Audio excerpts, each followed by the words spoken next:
Mild या very mild symptoms से संबंधित होते हैं, उस स्थिति में कि कैसे हम अपना हेल्थ इंफ्रास्ट्रक्चर बढ़ा सकें, उसके तहत जैसे कि मैंने कल आपको भी बताया था कि हमने अपने हॉस्पिटल फैसिलिटीज को क्लासिफाई करते हुए टेम्पररी हॉस्पिटल्स के रूप में, जिसको हम कोविड केयर सेंटर्स बताते हैं, उसके तहत हम अपने इन जो लेस सिम्टम माइल्ड सिम्टम्स वाले लोगों को हैं उनको हम कैसे ऑर्गेनाइज कर सकते हैं, कैसे ट्रीट कर सकते हैं, इसके बारे में हम लोगों ने जैसे होटल्स हैं, लॉजेज हैं, हॉस्टल्स हैं, जरूरत पड़े तो स्टेडियम्स को भी कैसे इस्तेमाल कर हम अपना फील्ड लेवल इंफ्रास्ट्रक्चर बढ़ा सकें, उस गाइडलाइंस के तहत अब हमारा इंफ्रास्ट्रक्चर उसी स्पीड से बढ़ना शुरू हो जाएगा।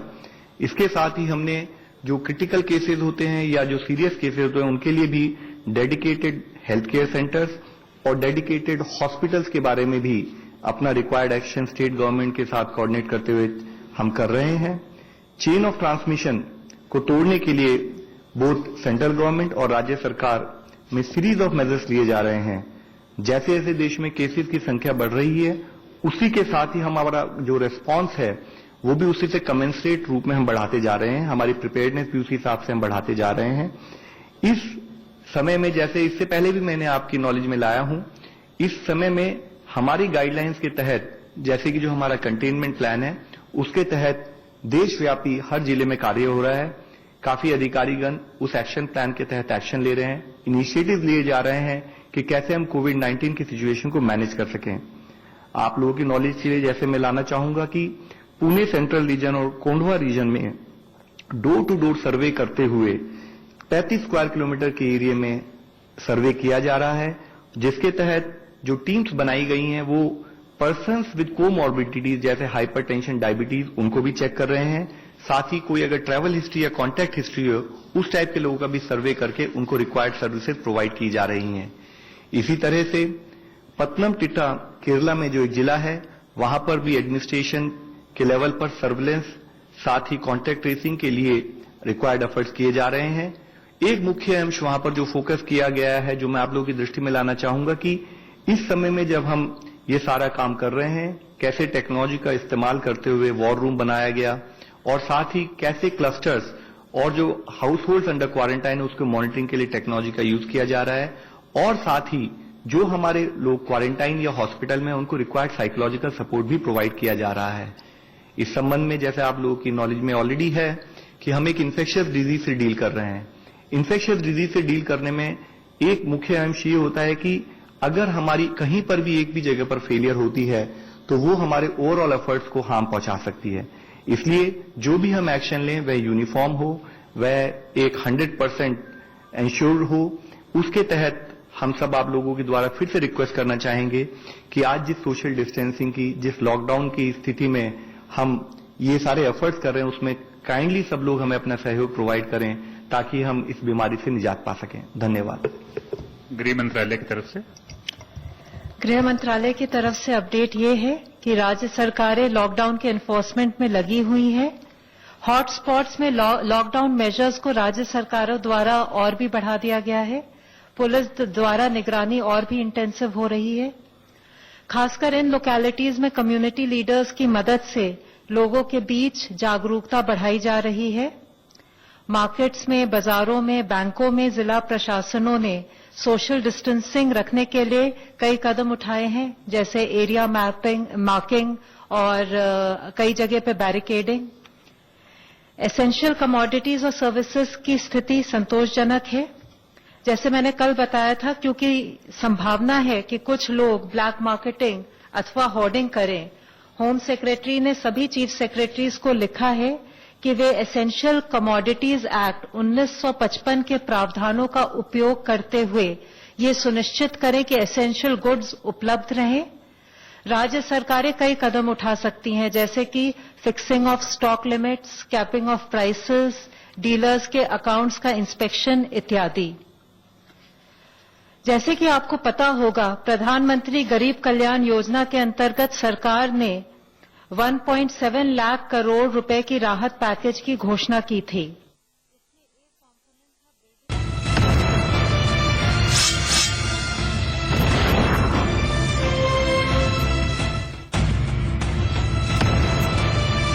नमस्कार। नमस्कार। लॉकडाउन का 15वां दिन है। कोरोना के खिलाफ जंग में भारत एक नाजुक और निर्णायक मोड़ पर खड़ा है।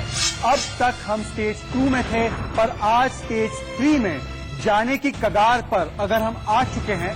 आज सामुदायिक ट्रांसमिशन का खतरा हमारे सिर पर मंडरा रहा है, तो उसके पीछे सबसे बड़ा कारण, सबसे बड़ा गुनहगार तबलीग की महामारी का मरकज है। और आज मैं चर्चा आगे बढ़ाने से पहले मैं तबलीग जमात या यूं कहें तकलीफ जमात की आपराधिक मनमानी, लापरवाही और उनकी शर्मसार करने वाले कृत्यों की फहरिस्त, तबलीग जमात, तकलीफ जमात की कोरोना कारनामों की चार्जशीट लेकर आया हूं। ये मेरे हाथ में है और मैं आपको पढ़कर सुनाना चाहता हूं कि किस तरह साजिशन जानबूझकर भारत के लॉकडाउन को असफल करने के लिए जमातियों ने हर वो हथकंडा अपनाया जिससे देश की सेहत को वो हाईजैक कर सके।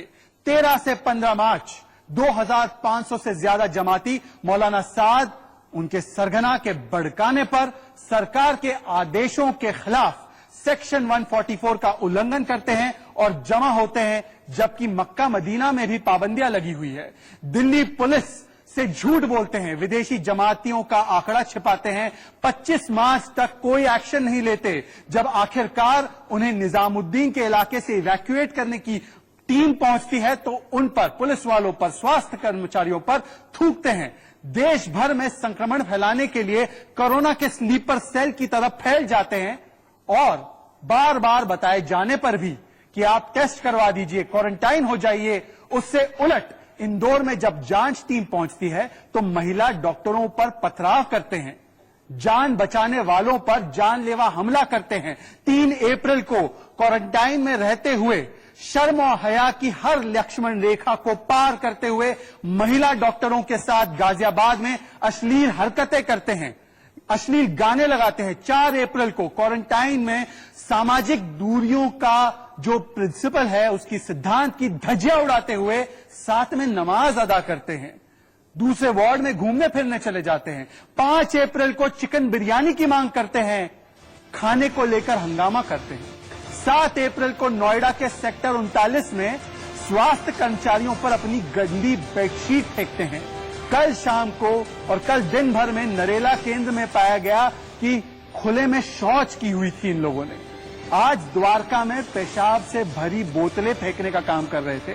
लगातार संक्रमण फैलाने के लिए, देश की मुश्किलें बढ़ाने के लिए ये सारी हथकंडे, सारे हरकतें कर रहे थे। यहां तक कि राज्यों के मुख्यमंत्री को आकर चेतावनी देनी पड़ी इन लोगों को कि अगर जमाती छिपते रहेंगे, सामने नहीं आएंगे, संक्रमण का खतरा बनाए रखेंगे तो उन पर मर्डर और अटेम्प्ट टू मर्डर का केस थोपा जाएगा। 0 टॉलरेंस की पॉलिसी अब लागू होगी। फिर भी इनके कान पर जूं नहीं रेंग रही। देखिए, ये तकलीफ जमात की जहालत का कच्चा चिट्टा मैंने आपके सामने रखा है और आज का हैशटैग मैं आपको बताना चाहता हूं। यूरिन बोतल फेंकी, अश्लील हरकत की, कोरोना वॉरियर से बदसलूकी की, मेडिकल स्टाफ पर हमला किया, डॉक्टरों से बदतमीजी की और थूका, पैरामेडिकल स्टाफ से बदतमीजी की, पुलिस से बदसलूकी की, लॉकडाउन के बावजूद आयोजन की।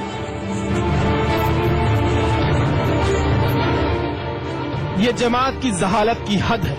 ये कोरोना के खिलाफ लड़ाई में दगाबाजी है। यह खुद की जिंदगी के साथ साथ दूसरों की जिंदगी से खिलवाड़ है।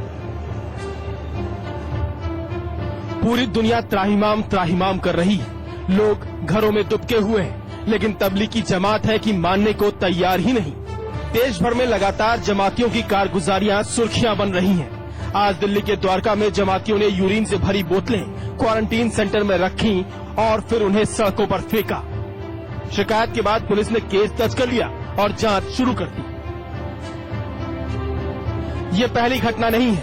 एक के बाद एक तबलीगी जमात से जुड़े जाहिल मौलानाओं की हरकतें देश को शर्मिंदा कर रही हैं और जिन आंकड़ों पर सरकार लगाम लगाने की कोशिशों में जुटी है वो उनको बढ़ा रहे हैं। आज भी यूपी के सीतापुर से जमाती पकड़े गए, जिसमें से 8 कोरोना पॉजिटिव पाए गए। वहीं उत्तराखंड के हरिद्वार में 2 और जमाती कोरोना पॉजिटिव पाए गए। पंजाब के कपूरथला में भी जमातियों के संपर्क में आए 20 लोगों को क्वारंटीन किया गया है। वहीं राजस्थान के छाबड़ा में भी 9 और जमातियों की पहचान हुई है और उन्हें क्वारंटीन कर दिया गया है। देश में कोरोना से जिन लोगों की मौत हो रही है और जो संक्रमित हो रहे हैं, उनमें बहुत बड़ा आंकड़ा इन जमातियों का है। पिछले एक दिन में 354 नए केसेस रिपोर्ट हुए हैं। टोटल 117 डेथ रिपोर्ट हुई हैं, जिसमें since last one day 8 additional deaths have been reported. Corona को मैनेज करने के लिए गवर्नमेंट ऑफ इंडिया की तरफ से ऑलरेडी क्लस्टर कंटेनमेंट स्ट्रैटेजी और साथ ही outbreak which is amenable to management, उससे रिलेटेड स्ट्रैटेजी एक्शन प्लान हम लोगों ने स्टेट को और डिस्ट्रिक्ट के सारे डीसीज को भी ओरिएंट किया था। उसके तहत it is so happy to note कि हमें कुछ स्थानों पर उसके रिक्वायर्ड रिजल्ट्स भी आ रहे हैं, जैसे कि आगरा, गौतम बुद्ध नगर, पतनम टिट्टा, भीलवाड़ा, पूर्वी दिल्ली और मुंबई में उस एक्शन प्लान के तहत और इसी तरह सभी जिलों में उस एक्शन प्लान के तहत काम हो रहा है। हालांकि सरकार और पुलिस की सख्ती के बाद पहली बार गाजियाबाद में कुछ जमाती खुद सामने आए और पुलिस से खुद की जांच कराने की मांग की। केंद्र के साथ राज्यों के मुख्यमंत्रियों का भी यही कहना है कि जमातियों की वजह से कोरोना के मामलों में अचानक बढ़ोतरी हुई है। उत्तर प्रदेश के अंदर पिछले 4-5 दिनों के अंदर केसेज कुछ बढ़े हैं। आज के दिन पर जो हमारे पास कुल केसेज हैं 308 हैं और इनमें 168 तबलीगी जमात से। केंद्र के साथ राज्यों के मुख्यमंत्रियों का भी यही कहना है कि जमातियों की वजह से कोरोना के मामलों में अचानक बढ़ोतरी हुई है।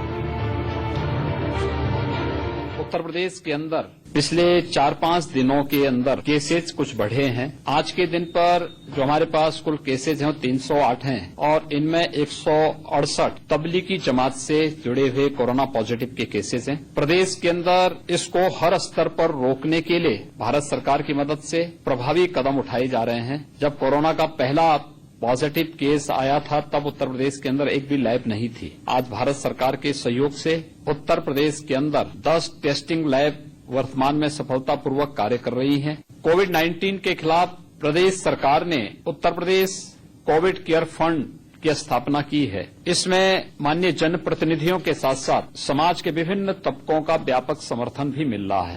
पूरी दुनिया जब महामारी के दौर से गुजर रही हो तो एक भी गलती हजारों की जिंदगी पर भारी पड़ सकती है। 15 दिन से घरों में कैद लोग ये बात समझ रहे हैं, लेकिन शायद जाहिल जमातियों को इससे फर्क नहीं पड़ रहा है। Bureau report, India news. तो आज का हैशटैग है तकलीफ जमात और समझिए आंकड़ों से तबलीग की तकलीफ का ट्रेल। भारत में 5194 केस है, 149 लोग मर चुके हैं कोरोना की वजह से और तबलीग का योगदान इसमें 35%, मतलब 1500 से ऊपर केस इनकी बदौलत है। उत्तर प्रदेश में 52% केस इनकी बदौलत, मध्य प्रदेश में 8% है, पर राजस्थान में 50%, तेलंगाना में 47%, हरियाणा में 57%, तमिलनाडु में 90% केस जमात की देन। क्या जमात ने भारत के लॉकडाउन पर पानी फेर दिया है? क्या जमातियों के विश्वासघात से लॉकडाउन पर आघात हुआ है? और कोरोना जमातियों का अब क्या होना चाहिए इलाज? और आज शबे बारात होगी तो क्या फिर होगा लॉकडाउन के साथ मजाक?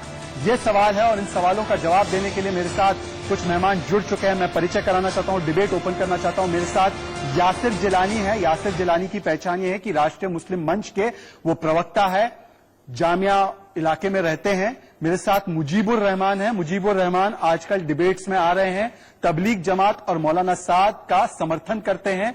मेरे साथ जुड़ चुके हैं मौलाना सखी खान राठौड़, इस्लामिक स्कॉलर है।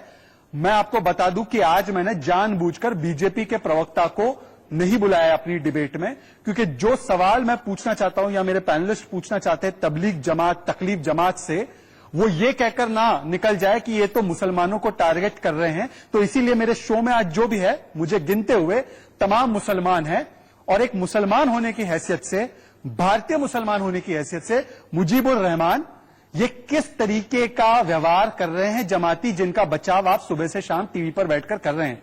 कहीं पेशाब, कहीं अश्लील गाने, कहीं अश्लील हरकतें, थूकना, बेडशीट फेंकना, पेशाब की बोतलें फेंकना, ये क्या ट्रेनिंग दे रखी है मौलाना साद ने इनको?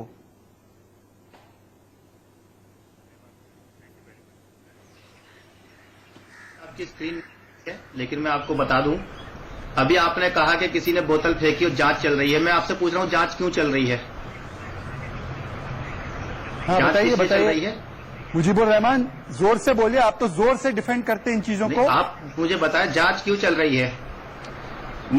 मैं कह रहा हूं जांच क्यों चल रही है? किस नहीं, चीज मैं की जोर से जांच नहीं चल रही बोलना है? चाह इस रहा, चीज बहुत की जांच सीरियस चल रही मुद्दा है है, कि मैं मौलाना सीरियस वे साहब में का बात जो कर रहा हूं। ऑडियो आया था आपसे जिसमें पूछ वो रहा हूं कि भड़का जांच रहे क्यों थे चल रही है? इन जमातियों को कि आप मस्जिद में आ जाओ, मस्जिद में नहीं होगा, ये मुसलमानों के खिलाफ एक से एक चलेंगे। फिर सुनिए, उसके बाद कह रहे थे शहादत दे दो मस्जिदों मेरी में। बात तो सुनिए आप। बताइए ना आप सर, मेरी मैं बात रुकता हुआ हूँ सुनो। जवाब बहुत के लिए। ही मैं आपने बहुत पॉजिटिविटी की बात करी। आप सुनिए मेरी बात, आपने बहुत पॉजिटिविटी की एक बात करके डिबेट को शुरू करा है क्या कि एक निष्कर्ष पे निकला जाए, तो मैं उसी माइंडसेट मेरा है अभी इस टाइम, और हम वन बाय वन आपके एक एक चीज का उठाएंगे और बात मुझे करेंगे। एक बात आपने बताइए कहा कि बोतल फेंकी खुले और में जांच चल रही शौच है। क्यों कर रहे मैं हैं सिर्फ ये आपसे जमाती? अभी ये पूछना जमाती चाहता हूं कि क्वारंटाइन जांच के क्यों हर चल रही नियम है? कानून को क्यों तोड़ रहे हैं? ये नहीं, जमाती एक हाथ मिनट में सुनिए क्यों ना। नहीं आ रहे हैं? शौच चुप क्यों करने रहे हैं वाली अभी भी? बात- ये मुझे जवाब चाहिए। आपको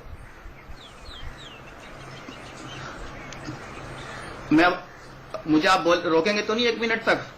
मैं आपको 1 मिनट तक नहीं रोकूंगा, पर आप मुझे मुझे इस बोलने बात देंगे? का जवाब दीजिए कि ये कौन सी जहालत वाली मानसिकता के साथ ये जमाती जवाब दूंगा। कोरोना जिहादी बन चुके हैं?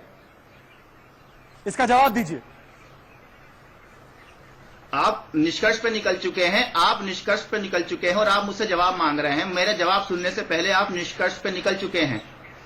आप वहां आपने अभी कहा कि जांच चल रही है, यह नहीं मालूम किसने क्या हरकत करी है, जमात का नाम लेके कोई भी कुछ कर जाए, इसीलिए जांच चल रही है क्योंकि कुछ मालूम नहीं है। लेकिन आपने जमात के सर पे पहले ठीकरा फोड़ दिया। मैं आपको ये बात को खत्म कर दिया, मैं आपको शुरुआत से बात एक बताता सेकंड। हूं।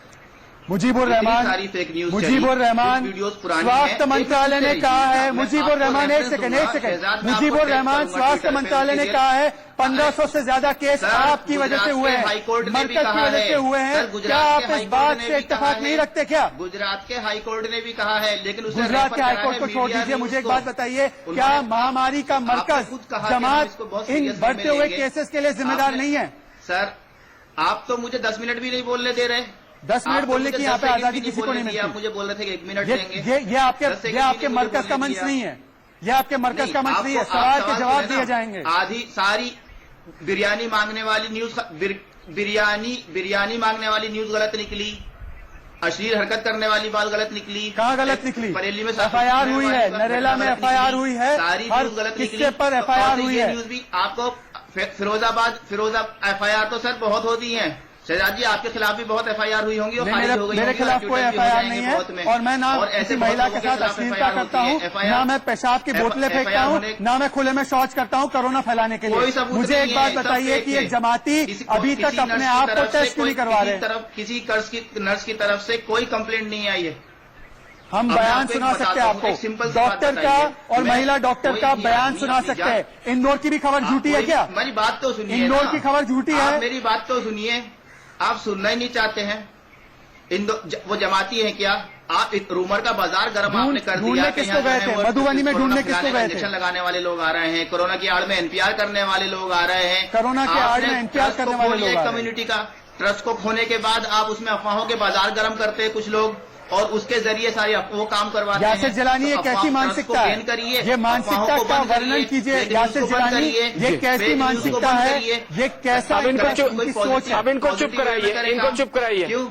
नहीं, ये कह रहे हैं कि NPR कराने कुछ लोग आ रहे इनको हैं। चुप कराइए, अब चुप कराइए इन्हें चुप हो गया। मुजीबुर रहमान हो गया, अरे मुजीबुर रहमान हो गया, खामोश होइए। अब आप बात सुनिए, तमीज के साथ बात सुनिए। क्या सुनिए, बताइए मत आप भी अरे बताइए मत, र्यूमर्स हम भी बता रहे हैं आपको, र्यूमर्स क्या है और सच्चाई क्या है।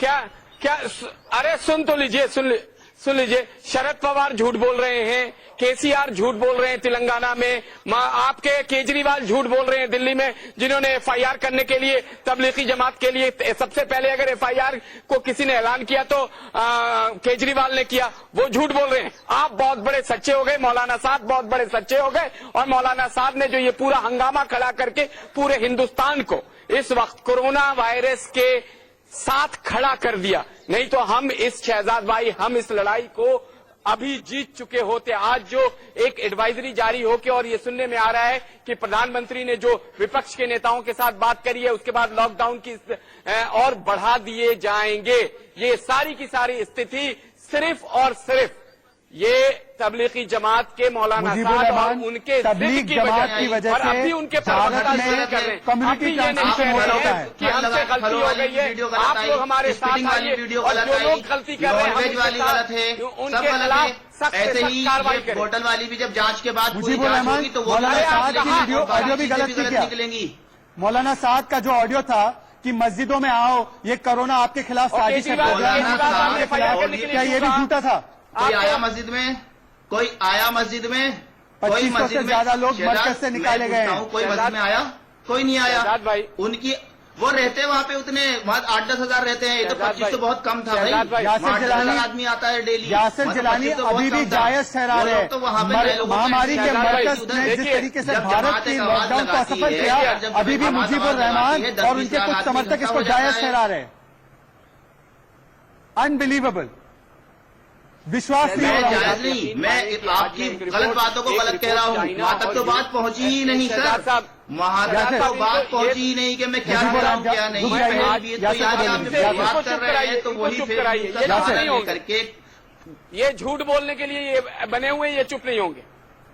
बोलिए यासिर, फिर मुझे देखिए, मैं मौलाना आपको सकीब खान आज के एक पास जाना चाइना है। और यूके की रिपोर्ट पढ़ना आप सबूतों के साथ आइए, हम एक्सेप्ट कर लेंगे। आप सबूतों के साथ आइए, एक्सेप्ट कर लिया जाएगा, उसमें क्या दिक्कत है? तबलीग जमात के लिए कोई भी सबूत काफी नहीं है। आपको पता है आप अरे आप ग्लोबल कौन होते तकलीफ हुए बन एक्सेप्ट चुके करने के हो। लिए? पहले तो आप ये बताइए कि आप तबलीगी जमात के प्रवक्ता हैं भी कि नहीं है? मौलाना साद और उनकी ग्लोबल टीम कह रही है कि हमने तकलीफ किसी चाइना से फैला है, ये चाइना को कोई ये बात नहीं कह रहा। मौलाना सकी खान राठौर, मौलाना सकी खान राठौर देख रहे हैं जमात का आप क्यों मिल सुनना गया? नहीं चाहते हैं, अभी वक्त है। जमात के पीछे छुप के नाकामी छुपाई जा रही मौलाना है। सकी खान राठौर, सकी खान राठौर, पूरी दुनिया में तबलीग जमात तकलीफ बनकर उभर चुकी है। इंडोनेशिया में, मलेशिया में, सिंगापुर में। ये भी झूठी बातें हैं जो तकलीफ जमात के लोग यहां पर कह रहे हैं बैठकर पैनलों में। क्या ये सच है या ये झूठ है? आज जो भारत में लॉकडाउन असफल होता गया, वो क्या उसके पीछे सीधा सीधा तकलीफ जमात का हाथ नहीं था क्या? सकी खान राठौर, बताइए सच।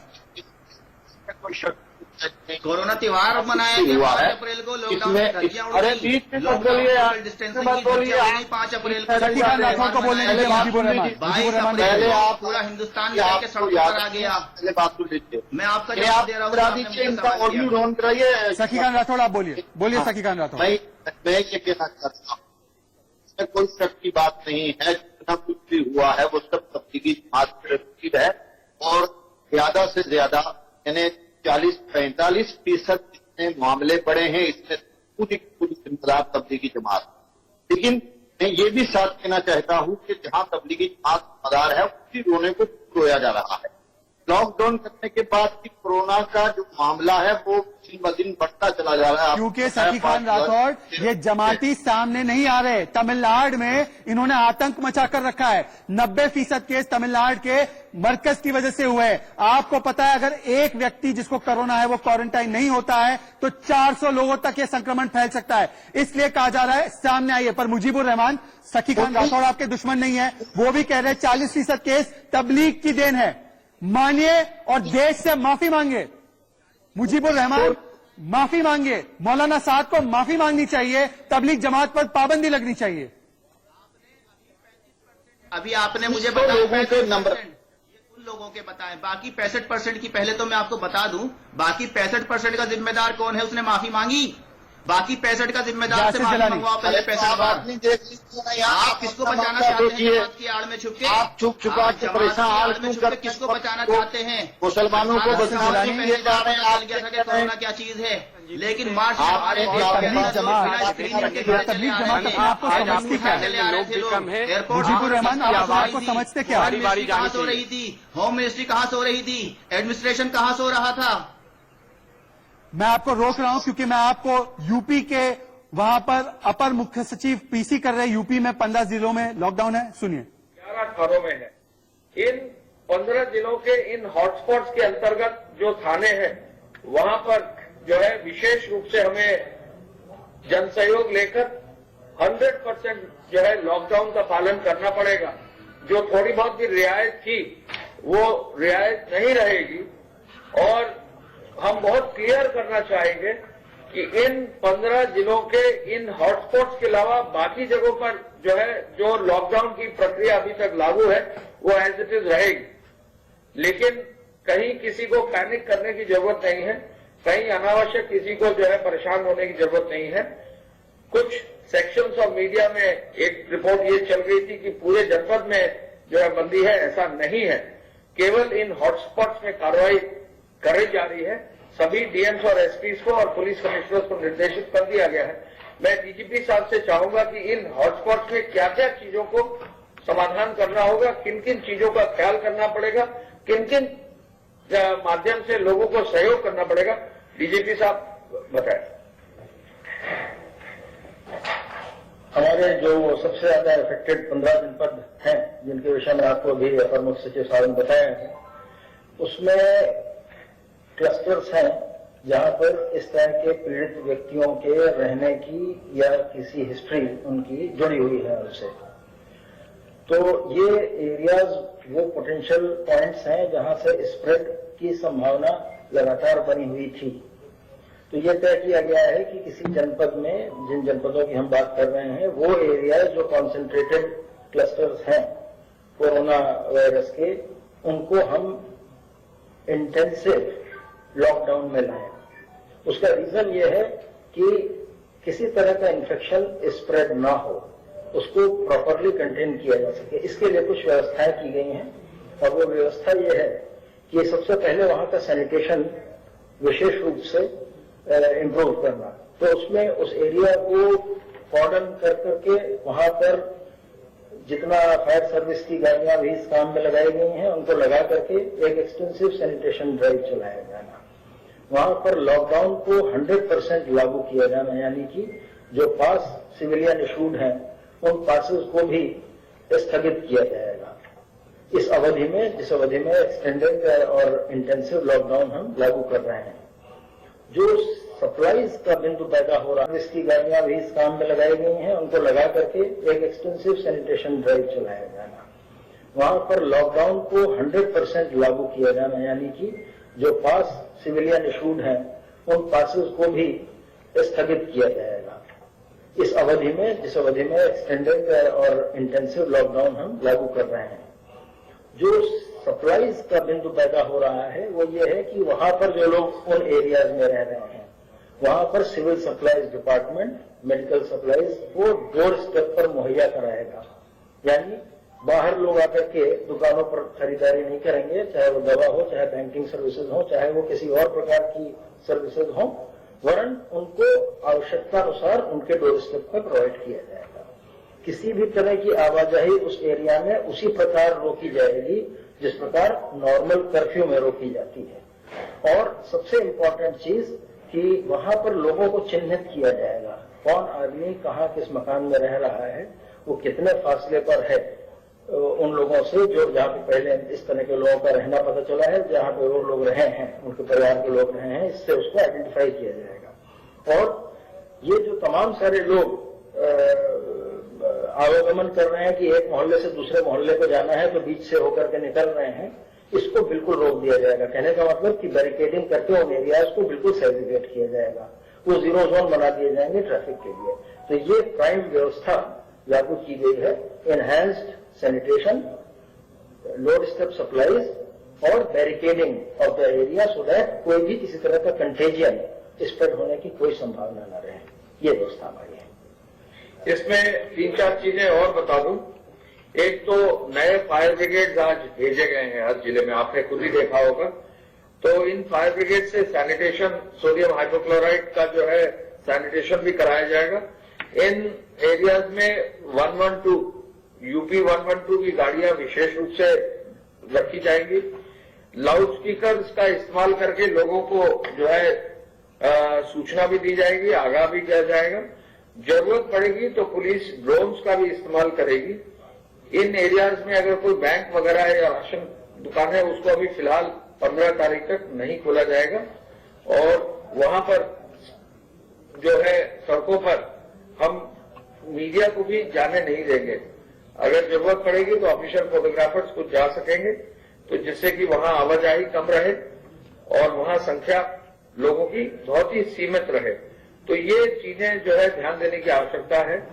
इसमें पूरा जिला नहीं लिया गया है, हम फिर से आपको स्पष्ट कर दें, केवल बहुत ही लिमिटेड एरिया जहां पर कि लोग ऐसे पाए गए हैं जहां उनके हित में, पब्लिक के हित में, उन घरों के हित में, उन लोगों के हित में, उस एरिया और मोहल्ले के हित में वहां ये कार्रवाई की गई। जैसे जैसे कुछ एरियाज में लॉकडाउन का जो है पूरी प्रक्रिया पूरी हो जाएगी, 14 दिन पूरी हो जाएंगे, जैसे आगरा में पहले कुछ 3 और 4 जगह थे वो पूरे हो गए थे, तो वो वैसे वैसे खोल दिए जाएंगे। हाल फिलहाल ये व्यवस्था 15 की सुबह तक यानी 14 तारीख तक ये इम्प्लीमेंट किया जाएगा। तो कहीं किसी को कोई भ्रम नहीं रहना चाहिए। एचसीआर के एरिया में 1-2 जगह पर इस तरह की सूचना मिली थी कि लोग अनावश्यक रूप से खरीदने के लिए निकले थे, उचित नहीं। मैं प्रमुख सचिव स्वास्थ्य से चाहूंगा कि कृपया आज अपनी ब्रीफिंग करने की। हाँ जी बताइए।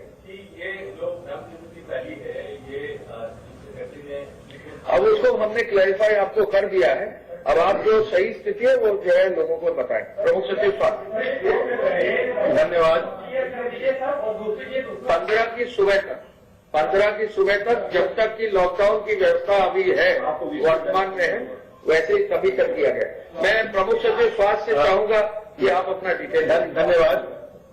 प्रदेश में अभी तक कोरोना वायरस के संक्रमण की स्थिति इस प्रकार है। कुल मिलाकर के प्रदेश में 343 पॉजिटिव केसेज आए हैं। इनमें से 187 तबलीगी जमात से जुड़े हुए लोगों के केसेज हैं। 26 लोग उपचारित होकर के 187 आउट ऑफ 343 187।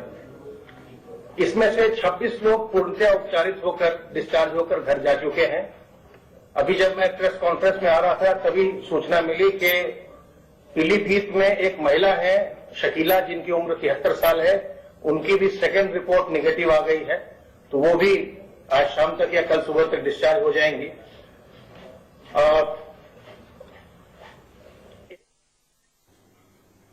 तो ये थे यूपी के प्रशासन की ओर से प्रेस कॉन्फ्रेंस जो आज 15 जिलों में मध्य रात्रि से जो लॉकडाउन होगा कोरोना क्लस्टर्स में उसके बारे में जानकारी दे रहे थे। और एक अहम जानकारी जो हमारे शो से भी जुड़ी हुई है वो यही है कि यूपी में जो 343 केसेस है उसमें से 187 केसेस तबलीग जमात की वजह से है। पर यहां पर कुछ लोग जो बैठे हैं तबलीग जमात की नुमाइंदगी कर रहे हैं। मेरे साथ मुजीबुर रहमान हैं, तबलीग जमात के सपोर्टर, और वो मुझे चैलेंज कर रहे थे कुछ फैक्ट्स पर। मैं उनके पास चलना चाहता हूं।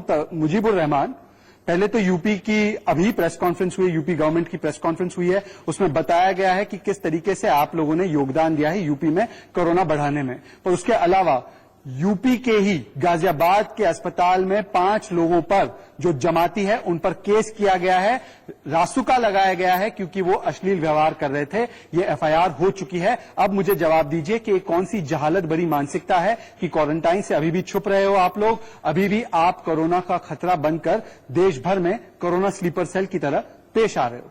Mujibur Rahman, Yasir Jilani, back to the debate. Mujibur Rahman, सुना आपने उत्तर प्रदेश सरकार का प्रेस कॉन्फ्रेंस? मेरे पास ड्यूरिंग डिबेट मैंने सुना नहीं, मुजीबुर रहमान को बोलने दीजिए। यासिर जिलानी की बात समझ लीजिए। इन्फॉर्मेशन आई है जो गाजियाबाद में अश्लील हरकत जिन लोगों ने। जी बोलिए यासिर, बोलिए यासिर, कंप्लीट कीजिए। ठीक है। मैं ये कह रहा था कि अभी ड्यूरिंग डिबेट जो मेरे पास भी एक मैसेज आया है, ऑथेंटिक मैसेज आया है ये कि जो लोग गाजियाबाद में अश्लील हरकत जिनके खिलाफ केस दर्ज किया वो डासना मंसूरी के रहने वाले लोग हैं और तबलीगी जमात में वो गए थे। तबलीगी जमात के मुजीबुर रहमान और उनकी जमात इतनी बेशर्म है, वो हैं। इससे मुझे लगता है ये लोग इतने बेशर्म हैं, इतने बेशर्म हैं कि ये कह रहे हैं कि बाकी के 65% केस हमने नहीं दिए ना, तो हमसे क्यों सवाल पूछ रहे हो? ये इनकी बेशर्मी है। ये इन्होंने सारी हदें लांघ दी है, इन्होंने सारी लक्ष्मण रेखाएं लांघ दी है। और इसीलिए आज मौलाना शकी खान राठौर और मेरे साथ मुफ्ती जय भी जुड़ने वाले हैं। जोड़ दीजिए अगर वो छू है। आज एक ही सवाल होना चाहिए कि इनका इलाज क्या है, इन कोरोना जमातियों का इलाज क्या है? मुजीबुर रहमान, आप जैसे कोरोना जमातियों का इलाज क्या है? उनकी सजा तय होगी। आप यकीन माने शहजाद मैं साहब, आपको उनकी सजा बताऊं, तय होगी। यकीन माने कि जो हालात चाइना और यूके में हुए, अगर अभी बात नहीं, अगर अभी ये नहीं संभलेंगे, अगर 6 फीट के डिस्टेंस को नहीं मेंटेन किया तो 6 फीट जमीन के नीचे जाएंगे, कोई रोकेगा नहीं। नहीं है ये।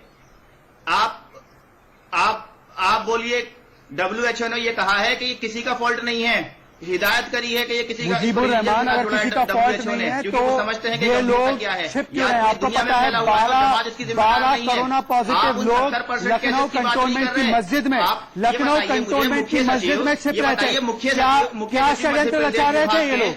जब बोला गया है सरकारों के द्वारा, एक सेकंड मुजीबुर रहमान सवाल सुनिए, वो कौन सी जमात से मुजीबुर रहमान सवाल सुनिए, क्या उनके ऊपर रासूका लगेगी? मुजीबुर रहमान वो जाकर शौच नहीं कर रहे, मुजीबुर रहमान वो बिरयानी के लिए हंगामा नहीं मचा रहे, वो किसी महिलाओं के सामने ऐसी हरकतें नहीं कर रहे। 32 लोगों को पॉजिटिव हो गए, उसकी वजह से 32 लोग पॉजिटिव हुए। मुजीबुर उसके रहमान ऊपर रासूका लगेगी, 307 लगेगी कि नहीं ये बताइए। मुजीबुर आप यहाँ पे कौन सा ट्रायल चला रहे हैं? आप किसको यहाँ पे टारगेट कर रहे हैं? इस बात से हो रहा है को जमात के पीछे छुपाने की कोशिश की जा रही है, एडमिनिस्ट्रेशन के इशारे से हो रहा है ये सब। आप जमात के पीछे छुप के नाकामी छुपा रहे हैं, कैसे हम लोग अपने आप को बचाना चाह रहे हैं, अपना मुंह छुपा रही है सरकार जमात के पीछे, जमात के पीछे अपना मुंह छुपा रही है सरकार। और कुछ नहीं है, ये जो बर्ताव है, न्यूज का सहारा लिया ये जो बर्ताव है, जहालत वाला बर्ताव जो है जमातियों का, कोई इसका इलाज क्या होना चाहिए? सखी खान राठौर बनाई जा रही है। मुजीबुर रहमान लगातार नहीं बोल सकते, ये मौलाना साहब का मरकज नहीं है। देश की जनता मुजीबुर रहमान आप एक डिबेट में हैं, इसलिए गंभीर मामले को मुजीबुर रहमान की ऑर्डर को डाउन किया गया। आप ये क्यों नहीं सोचते? मुजीबुर रहमान आप एक डिबेट में मिल रही है आप लोगों को। आप एक डिबेट, पहली बात तो आप सुन लीजिए कि आप एक डिबेट में हैं। मुजीबुर रहमान की आवाज को 1 मिनट के लिए डाउन किया जाए, क्योंकि ये सुनने को तैयार नहीं है। इनको फैक्ट्स बताते तो ये फैक्ट सुनने को तैयार नहीं, इनको सरकार बताती है तो आप इतने मासूम हैं, तो आपके ये जो जमाती है, कोरोना जमाती, ये गली गली कूचे कूचे में छिप क्यों रहे? मुख्यमंत्रियों को आकर कहना पड़ रहा है, डीजीपी को आकर कहना पड़ रहा है कि अगर सामने नहीं आओगे तो मर्डर का केस लगाया जाएगा। सखी खान राठौड़, ये जहालत वाली मानसिकता का क्या इलाज है? बता दूं, क्या उस पुलिस बात नहीं, ये बड़ी जहालत है। इन लोगों को शर्म आनी चाहिए, इन लोगों को अल्लाह के रसूल सल्लल्लाहु अलैहि वसल्लम से माफी मांगनी चाहिए। ये तो नबी की गुस्ताखी करते थे, उसकी सजा मिल रही है, तो इनकी वजह से औरों को भी मिल रही है। अब आप तबलीग जमात के प्रवक्ता है मुजीबुर रहमान, समझ रहे हो, आप इंसानियत और इस्लाम पर धब्बा हो, आप इस्लाम पर और इंसानियत पर धब्बा हो, काला धब्बा। ऐसे लोगों पर बताइए, इतने काम खराब कर रहे हैं, फिर यहाँ जबरदस्ती भी कर रहे हैं। ये मौलाना सखी खान राठौड़ है, ये आपको कह रहे हैं कि आप इंसानियत पर एक धब्बा हो। होम मिनिस्ट्री के, क्या उनको ऊपर 307 लगेगी? आपके अंदर है दम कहने का ये बात कि हाँ हर किसी के ऊपर लगेगी? आप एक टारगेटिंग काम कर रहे हैं, टारगेटिंग काम कर रहे हैं, मतलब यासिर जिलानी, सखी खान राठौड़, शहजाद पूनावाला जो खुद मुसलमान है, अब आपकी टारगेटिंग कर रहे हैं। आपको मुसलमानों का ठेकेदार किसने बनाया है? सारे मुसलमानों का ठेकेदार किसने बनाया आपको? तबलीग जमात को मुसलमान देशों ने बैन कर रखा है, आपको पता है? आपकी हरकतें ऐसी है, 9/11 से लेकर आईसिस तक समर्थन करते हैं इन लोगों का, आपको कई मुसलमान देशों ने बैन कर रखा है। यहाँ पर आकर मुस्लिम कार्ड मत प्ले करो, सब मुसलमान है हम लोग। यासिर जिलानी आ गए मुसलमान पर, कौन है विदेश से लाने वाले? धर्म के नाम पर देश की सेहत को हाईजैक किया, धर्म की आड़ में छुपेंगे ये सो लोग। रही थी, एयरपोर्ट अथॉरिटीज क्यों सो रही थी? यासिर जिलानी, मैं नहीं आया, आप नहीं, सरकार छुप रही है जमात के आपने पुलिस को झूठ क्यों बोला? विदेशियों के बारे में क्यों नहीं बताया? के पीछे सरकार छुप रही है। यासिर जिलानी, कुछ कार्ड नहीं बचा तो धर्म का card, victim card. Yasir Jilani जानते हुए पुलिस के पास डेली यासिर जिलानी जवाब दीजिए, अपडेट रहती है, आप किसको गुमराह कर रहे हैं? यासिर जिलानी, आईबी के पास डेली रिपोर्ट बनती है, मुझे ना बहुत तेज बोलना नहीं जा रहा है, शहजाद भाई इनसे चुप कर। देखिए ये बेवकूफ है, बेवकूफ बना रहे हैं यहाँ पे बैठ के। यासिर जिलानी, मुजीबुर रहमान सुन लीजिए, दूसरे मुसलमानों की भी सुन लीजिए, आप अकेले मुसलमान नहीं हैं। जहालत वाली बात कर रहे हैं। जी बोलिए। देखिए आप ये बेवकूफ भी हैं, जाहिल भी हैं, और ये बेवकूफ भी हैं, जाहिल भी हैं और नीच भी हैं। ये नीचता इनकी ये है कि अगर इनसे गलती हुई है तो आके भारत के लोगों से इनके मौलाना माफी मांग लें।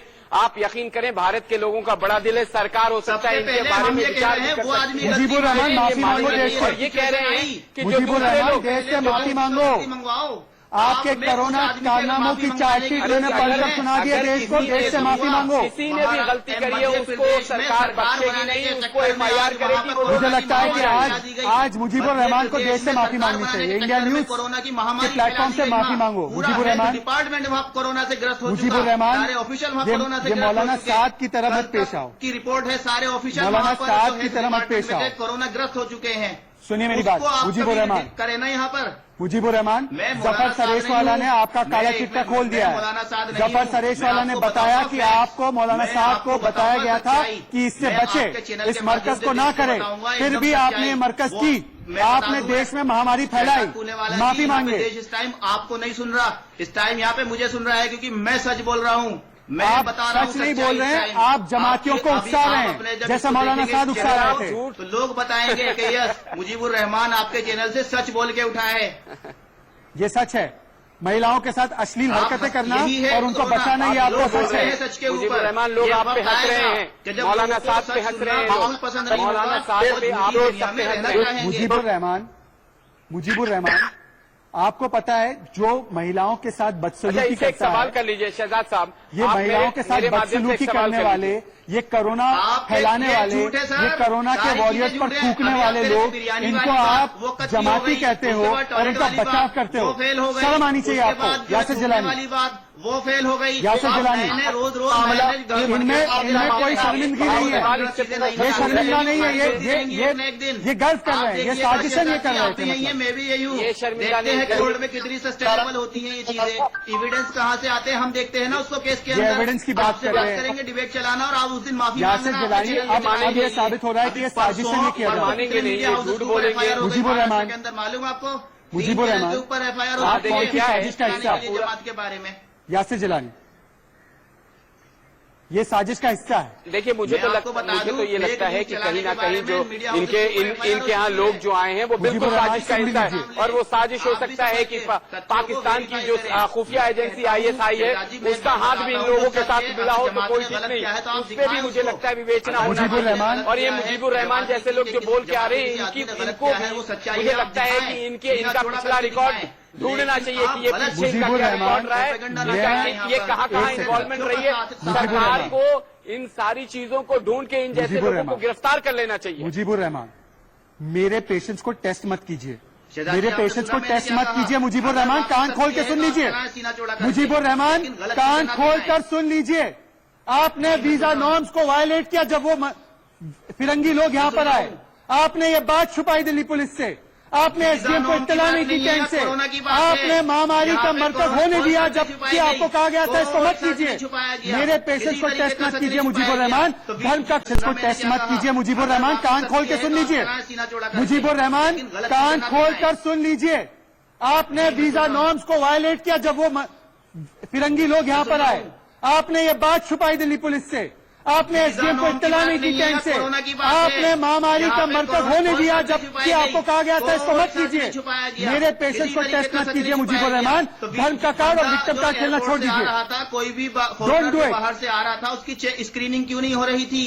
उसकी किसी और पर जिम्मेदारी मत डालिए। आपने और मौलाना साद ने किस तरीके से भड़काया लोगों को, ये पूरे देश के सामने आ चुका है। नॉर्म को वायलेट कर रहा है उसको लगूंगा, जो वीजा नॉर्म को वायलेट नहीं कर रहा मैं उसको जिम्मेदारी की टोपी लगूंगा सरकार पर। पंजाब के अंदर 40,000 क्वारंटीन में चले गए एक आदमी की वजह से। पंजाब के अंदर 40,000 लोग क्वारंटीन में हैं। इंदौर के अंदर एक आदमी की वजह से, सुरेश नाम के एक आदमी की वजह से 26,000 लोगों को क्वारंटीन में रखना पड़ा और उसमें से 10 कोरोना पॉजिटिव। आपने उसको नहीं कहा कोरोना बम, आपने उसको नहीं कहा कोरोना जिहाद, आपने पंजाब के उस आदमी को नहीं कहा कोरोना बम, कोरोना जिहाद आपने उसको नहीं कहा। जो जिम्मेदारी से भागने का काम कर रहे हैं, इससे ये मुझे लग रहा है कि आप बड़ी साजिश का हिस्सा है। सरकार ये सर जिम्मेदारी शहजाद जी, सरकार के लिए खतरनाक साबित हो रहे हैं। ये देश के लिए खतरा है, ये देश दुनिया और इस्लाम के लिए खतरा है। बिल्कुल बिल्कुल खतरा है। पाबंदियां लगती है और इस तरीके से फिर मेरे ख्याल से दूर दफन कर देना चाहिए ताकि इनका नामो निशान टिके रह जाए। ये अल्लाह के हबीब गुस्ताख हैं, इन गुस्ताखों पूरी कायनात के अंदर गंदगियां फैला रही हैं। उनको सही बात ये मुसलमान सखी खान राठौड़ पहले भारतीय मानता है अपने आप को, देश से ऊपर धर्म को नहीं मानता। आप आप बताइए कि ये भी टारगेटिंग हो रही है आपकी? मुसलमान कह रहे हैं एक स्वर में कि आप जैसे लोगों पर कार्रवाई होनी चाहिए। अगर देश आपने संस्कार कर दिया है पूरे देश को, पूरी दुनिया को और पूरी कौम को। कर रहे हैं, कहिए कि हिंदू राष्ट्र नहीं बनेगा, ये हिंदू राष्ट्र बनेगा। बनने देंगे, ये आ गए यासिर गिलानी, हिंदू राष्ट्र बनने देंगे। आ गए धर्म पर नहीं है तो कहिए ना हिंदू राष्ट्र। मुझे लगता है कि कोरोना के अलावा इनके दिमागी संतुलन की भी चेकिंग होनी चाहिए। आप कहो ना, मुझे लगता है कोरोना के अलावा ये दिमागी संतुलन की भी चेकिंग होनी चाहिए। कहिए ना शहजाद पुणे वाला, कहिए ना शहजाद पुणे वाला, आप में अगर दम है शहजाद पुणे वाला तो कहिए ना मैं इसको हिंदू राष्ट्र नहीं बनने दूंगा। कहिए ना, कहिए घातक साबित होंगे, कहिए ना कि नहीं बनने दूंगा। कहो ना कि नहीं बनने दूंगा। देखिए ये कहा ये वो लोग हैं जो पूरे ये वो लोग हैं जो पूरे कौम के लिए धब्बा हैं, जो पूरे कौम पे धब्बा हैं। इनके ऊपर में आप नहीं कह पाएंगे। अरे ये आप लोग कौम के ऊपर धब्बा हैं, आप मुसलमान नहीं हैं। आप देखिए ये छुपे हुए वो भेड़िए हैं जो अपनी वो जो खास सोच है, जो आईएसआई सोचता है, जो पाकिस्तान का खुफिया एजेंसी, जो यहाँ के हिंदुस्तान के गद्दारों के साथ ये सोच के हिंदुस्तान को तोड़ने का काम करने वाले लोग हैं, ये उनके साथ खड़े हुए लोग हैं। अगर ये भारत को कहते हैं कि ये हिंदू राष्ट्र मुजीबुर रहमान अगर कोई अरे हिंदू राष्ट्र मतलब आपको मालूम है कि हिंदू जिसे कहते हैं Hindu the way of life होता है और सनातन धर्म होता है। जाहिलो Hindu the way of life और सनातन इस धर्म तुम्हें मालूम नहीं है, तुम जाहिल हो, जाहिल हो। पहले हिंदू को समझो, हिंदू एग्जैक्टली व्हाट क्या है। जाहिल पहले हिंदू को समझो कि हिंदू क्या है और धर्म कौन क्या होता है। धर्म सनातन जानती है पूरी दुनिया। सनातन जाहिल तुम्हें तुम्हारे जैसे लोगों को, शहजाद भाई इस जैसे लोगों को तो जेल की जगह होनी चाहिए जो इस तरह की बातें इतनी मुश्किल हालात में अगर ये बात कहते हैं कि हिंदू राष्ट्र की कल्पना कोई कर रहा है, इससे ज्यादा नीच और गिरी हुई हरकत कोई हो नहीं सकती इनके ऊपर। तो इनके खिलाफ FIR करना चाहिए और मौलाना के साथ को भी इसमें अटैच करना चाहिए, क्योंकि मौलाना साहब का ये चेला बैठा हुआ है। ये चेहरा देखिए, ये मौलाना साहब का चेला बैठा हुआ है। और इसको इससे डेफिनेशन पूछिए कि व्हाट इज एग्जैक्टली हिंदू सुनना चाहते हैं। हिंदुस्तान के संस्कार क्या है, हिंदुस्तान की संस्कृति क्या है, सांस्कृतिक विरासत क्या है, ये इनको नहीं मालूम। और ये सिर्फ हिंदुस्तान के अंदर एक माहौल को खराब करके हिंदुस्तान की सरकार पे चोट पहुंचाना चाहते हैं और ये कुछ नहीं चाहते। ये मुजीबुर रहमान के चेहरे पर एक भी शिकन नहीं है अफसोस की, एक भी शिकन नहीं है इसके चेहरे पर कि हमने गलत किया, पश्चाताप किया। क्योंकि ये झूठे लोग हैं की इनमें एक जो है ना, एक भी इनके बॉडी में एक भी फाइबर नहीं है। इनके बॉडी में अगर है तो कोरोना का वायरस है और इनके बॉडी में जो है वोट बैंक और धर्म का वायरस है। मेरे पास आज इतना ही समय था और मैंने आपको बता दिया है ये चेहरा है, ये जहालत का चेहरा है, ये धर्म के नाम पर देश की सेहत को हाईजैक करने का चेहरा है, ये महामारी का मरकज है। मेरे पास आज समय इतना ही था। यासिर, मैं माफी के साथ कहूंगा कि यासिर जिलानी, सखी खान राठौड़ और तकलीफ जमात के प्रवक्ता मुजीबुर रहमान, जिनको कोई शर्म नहीं है, मौलाना साहब की तरफ बेशर्म है। वो चाहते हैं कि इस देश में कोरोना की महामारी फैलती जाए, इसीलिए उन्होंने पूरे शो में, मैंने उनको 45 मिनट का समय दिया, पर एक भी बार उनके मुंह से उन कोरोना वॉरियर्स के लिए सॉरी, हम माफी चाहते हैं आपसे कि आप जान जोखिम में डाल रहे हैं और हम आपके साथ ऐसा बर्ताव कर रहे हैं, एक भी बार नहीं निकला। और मुझे लगता है कि कोरोना से ज्यादा खतरनाक ये मानसिकता है, इसके खिलाफ हम लगातार लड़ते रहेंगे।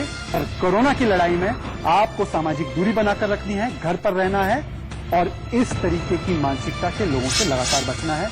आज देखने के लिए बहुत बहुत शुक्रिया। हम फिर मिलेंगे कल नए एक मुद्दे के साथ। तब तक के लिए जय हिंद, जय भारत।